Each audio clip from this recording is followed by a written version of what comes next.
After starting the engines and completing the necessary departure checks, the pilots taxied the aircraft over to the de-icing bay.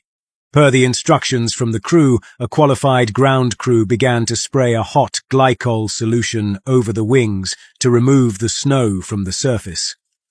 Concerned about the frost, the captain asked the ground crew to pay special attention to the underside of both wings. The de-ice workers confirmed to him that all frost was removed, but neither employee at SAS realized that the cold corners remained covered in clear ice.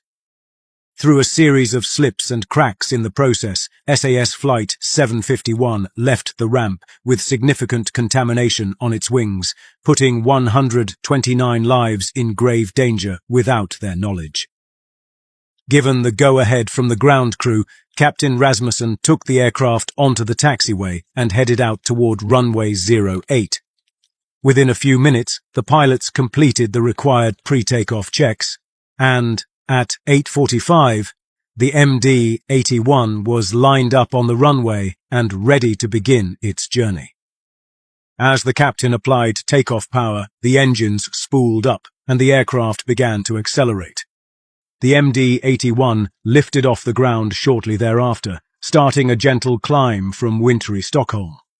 These were the last few peaceful moments on board Flight 751.